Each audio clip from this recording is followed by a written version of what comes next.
Got it. Earl, you okay? Yeah. Angie? Yeah, okay, Vic.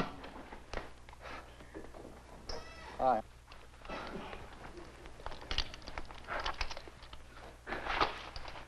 I'm Vic Morrow, just working on a new segment of our combat television series. You know, the popularity of this weekly show proves that World War II still has a very firm hold on the minds and the memories and the imagination of the American people, as it should. It was the greatest war this nation has ever fought, and it brought sweeping changes in the techniques and the tools of war itself. But despite the dramatic changes, World War II confirmed what every war before it had demonstrated, that the soldier is the ultimate of all weapons. Yes, the soldier, the GI himself, is the ultimate weapon in the American Army. But still, it must be put in its proper perspective. For in none of his wars has the soldier existed or fought in a vacuum, facing the enemy only with his own cunning and his own fists and his own stout heart. He has always had a lot of other things going for him besides. Superior tactical concepts, superior training, superior equipment.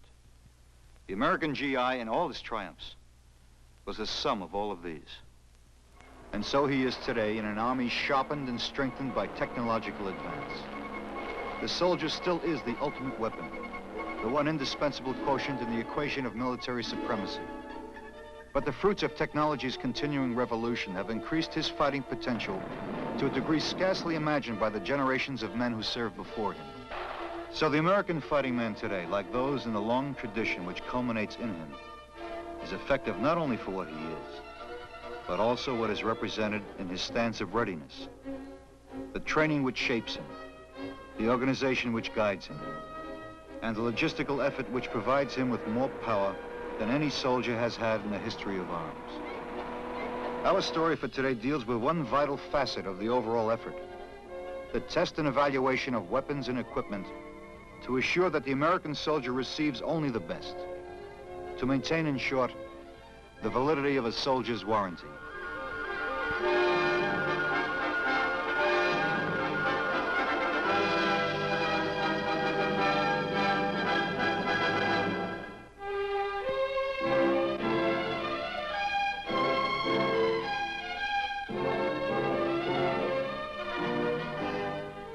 The test and evaluation program to provide today's soldier with arms and equipment is geared to the momentum of the forward thrust of technology to make sure the soldier's warranty stays good. For what's at stake is the ability of the United States Army to maintain a position of superior strength in order to carry out its vital mission of deterring war by being prepared to fight and win if war should come. As industrial science rolls up new discoveries which make possible new equipment, which in turn would increase the Army's effectiveness, those very items become vital to the Army's strength and to the nation's security. So they must be moved as quickly as possible from the drawing board to the assembly line and then to the field. And all of it, all of the advanced and sophisticated machinery of modern war must reach the field with the full assurance that it operates precisely as it's supposed to operate when it's put into the hands of the soldier who will use it. There's only one way this assurance can be given: by testing the materiel itself. Every item designed and developed for Army use, testing it under conditions as close as possible to those of actual combat. This all-important job of testing is the responsibility of the U.S. Army's Test and Evaluation Command. Headquartered at Aberdeen Proving Ground in Maryland, the Test and Evaluation Command is relatively new to the Army. It was born in 1962 in a reorganization designed to streamline the structure of the Army and adapt it more closely to the changing conditions of the time. The result is an organization of more than 20,000 soldiers and civilians working with facilities in installations which extend across the nation and from the tropics to the Arctic, all assembled into one great complex devoted to an extensive and objective evaluation of all materiel proposed for use by the Army. Operations, mission, and facilities are closely related. Some of the installations are major testing ranges and proving grounds. Here, the prototypes of new equipment are given their first major tests to determine how they perform outside the laboratory in a field environment. Called engineering tests, these are conducted by teams of military and civilian engineers and technicians. Although the conditions of testing are controlled, they simulate the severity of tactical environments. This is the XM656. It's being developed to satisfy the need for a vehicle which can carry cargo, personnel, and weapons. The engineering tests of this vehicle are representative of those given others of its class and type. To do the job it's supposed to do, this vehicle has to be able to do a lot of rough traveling, carrying its payload over all kinds and conditions of terrain, through mud and sand and snow, up hills and down, and across rough country. And it has to be able to swim besides. Theoretically, of course, this is all quite possible.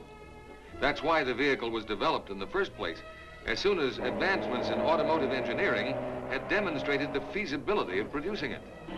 But the step from feasibility to performance is a long one. That step is taken in the engineering tests given on Aberdeen's specially designed courses, where the XM656 faces some 7 tests simulating conditions which it was designed to meet. How well it performs and measures up to specifications is determined by appropriate instrumentation.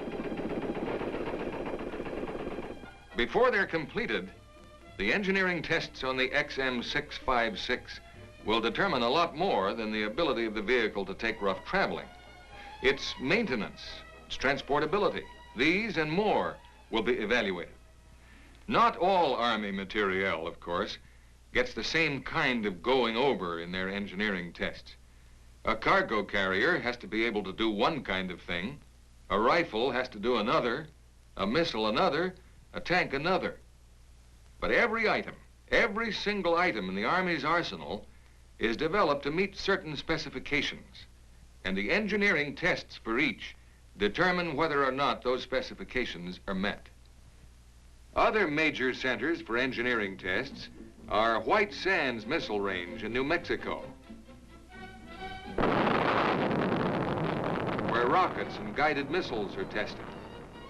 The Electronics Proving Ground at Fort Huachuca, Arizona, testing center for electronic warfare equipment and other items involved in communications, combat surveillance, avionics, meteorology, and automatic data processing. Dugway Proving Ground in Utah, where engineering tests determine the effectiveness of items in the field of chemical, biological, and radiological warfare.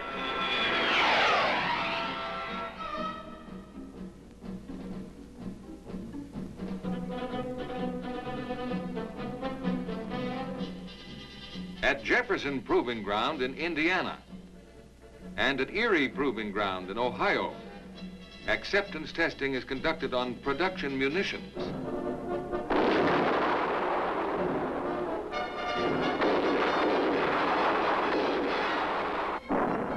A tenant at Edwards Air Force Base in California, the Army Aviation Test Activity performs engineering flight tests on Army aircraft and associated equipment.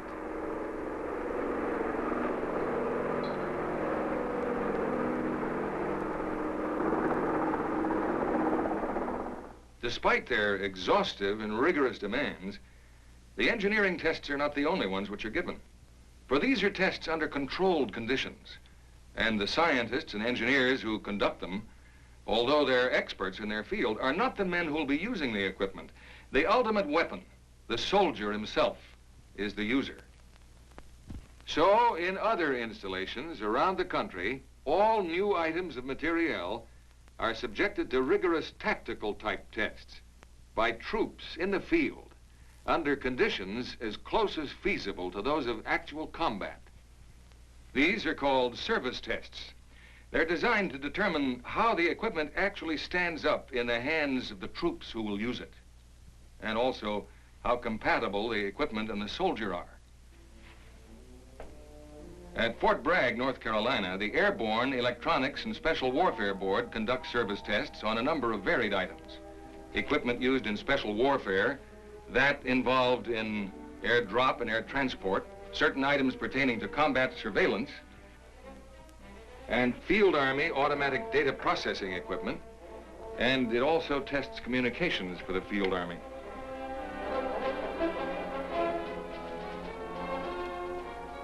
This is a piece of communications equipment which illustrates the Army's exploitation of technological advances. It's the transmitter of a miniature lightweight radio set designed to give the squad leader in the battle area radio contact with his men. Up to this time, radio communications has been possible only down as far as the squad. For communication with his own men, the squad leader has had to rely on hand signal or voice.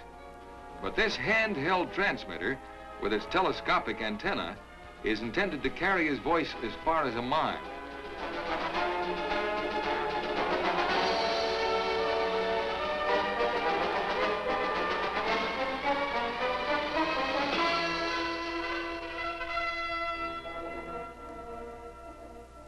Service testing is also conducted at Fort Knox, Kentucky, where the Armor Board evaluates armored vehicles and equipment and some engineer materiel in terms of the men who use it.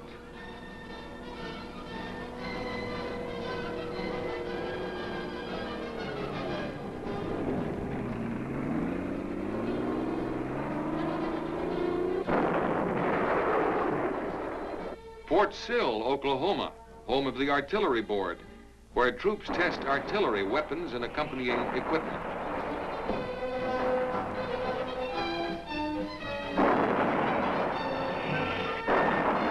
At Fort Benning, Georgia, where the Infantry Board makes a similar kind of evaluation on weapons and other equipment used by infantry units and personnel.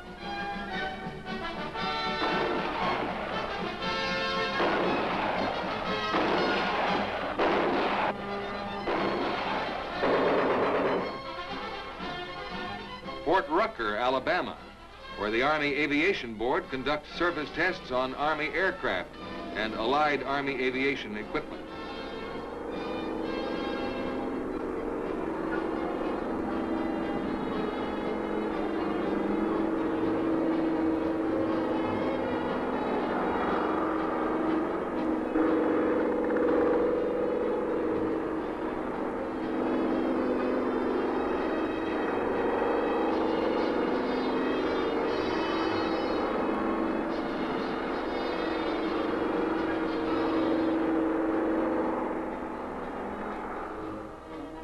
At Fort Bliss, Texas, where the Air Defense Board conducts service tests on weapons and other types of equipment used for air defense.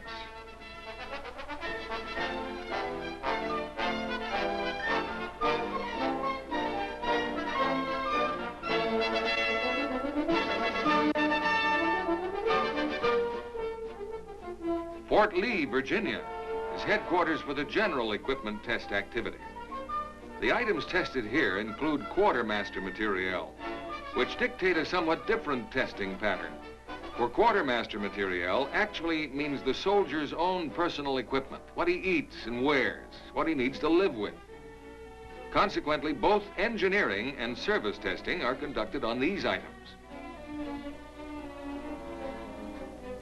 The general equipment test activity is also responsible for the testing of rail equipment and vehicles and materiel related to transportation.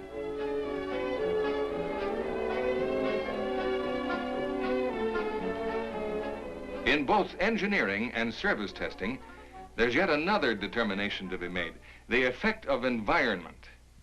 Its mission today requires that the Army be prepared to meet any contingency, to fight any aggressor under any conditions and in any part of the world.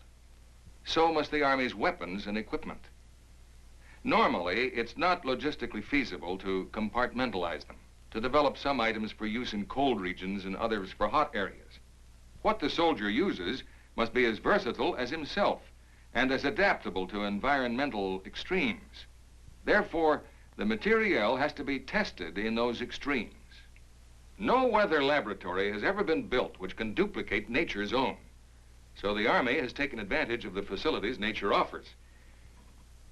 Included in TCOM's organization are 3 major environmental test centers where materiel of all kinds can be evaluated against some of the worst of weather's effects.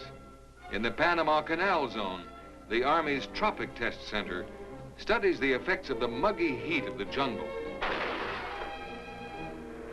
At Yuma Proving Ground in Arizona, tests are made in the intense dry heat in the sands of the desert.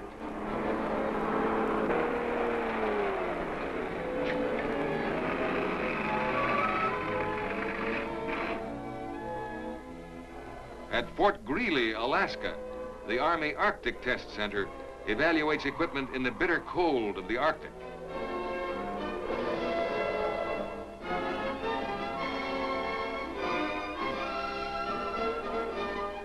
Testing of Army materiel does not begin or end with the engineering and service tests which TCOM conducts, for testing is a continuing, never-ending process. It begins in the laboratory.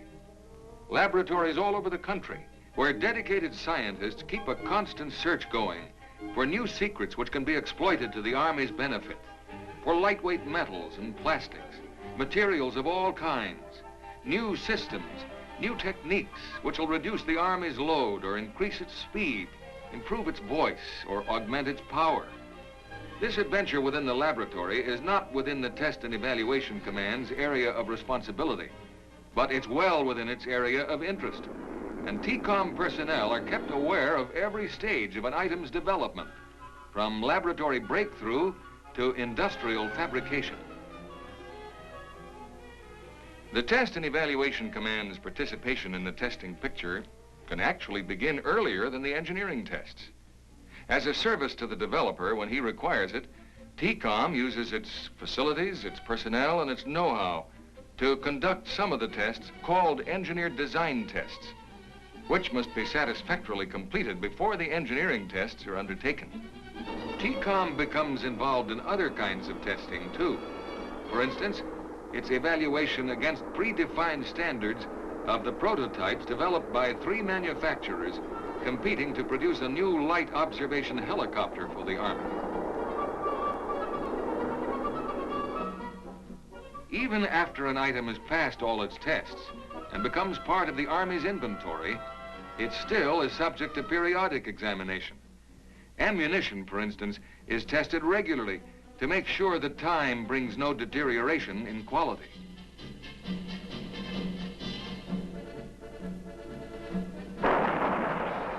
The Test and Evaluation Command, then, in effect, is involved with an item of Army materiel during its entire life cycle, involved in a program of testing so exhaustive and so complete that no deficiency should escape detection. TCOM does not attempt to correct whatever defects it uncovers in equipment it tests.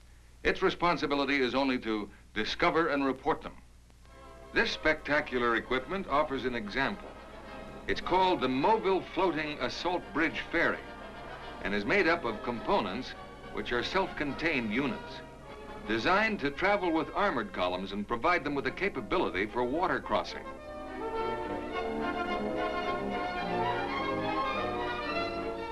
Where just a few vehicles must cross, the units connect in the water to form a self-propelled 60-ton ferry. In larger scale operations, where it's necessary to move a continuous column across a river, the units can form a 60-ton capacity bridge. 16 units thus joined can form a 400-foot bridge structure in less than 1 hour, as compared to the 5 hours which it normally takes some 400 men to construct a 400-foot pontoon bridge. In the tests conducted in the water, everything worked fine. But on land, trouble developed. A joint in the drive shaft, which permits the wheel to retract into the hull when the unit's in the water, failed during the road test and immobilized the unit. But as soon as the trouble was discovered, it was reported to the developer, who immediately took action to correct it, so the Army could have its sorely needed bridge equipment as quickly as possible. Not all endings are so happy. Sometimes testing reveals defects in an item that subsequent development proves cannot be corrected. Whenever this happens, the defective item does not reach the Army's inventory. For it's certain that no soldier in the United States Army will ever be issued any weapon or item of equipment until it can be turned over to him with full confidence that it works and that it's safe. In this certainty lives the spirit of TCOM's mission. But the story of TCOM is not yet complete. For essentially, that story is how this vast complex, stretching across a continent and embracing facilities that span the spectrum of the conditions of combat, how all this is brought into operation in the testing of one item. This is the Pershing ballistic missile, now an invaluable weapon in the arsenal of the field army. The record of what this weapon and all its components went through at White Sands Missile Range, the U.S. Army Artillery Board, Aberdeen Proving Ground, and in Alaska, before the final stamp of approval was put on it, sums up generally how all the diverse elements and facilities are tied together into a cohesive testing pattern.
As we have noted, not all tests are the same. The number of them and the length of the testing cycle are variables which depend on the requirements for each item. But thoroughness is a constant.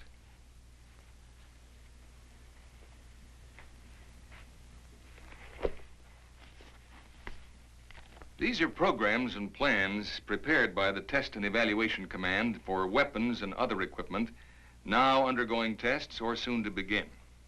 These were drawn up long before the first prototypes were out of the developer's plant, and others similar to these are being prepared right now in TCOM headquarters.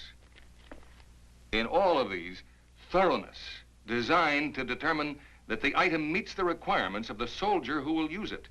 That kind of thoroughness is the basic demand upon which the test plan is built. Centralizing and directing all this planning in one headquarters makes it possible to develop a general format for testing which is based on thoroughness.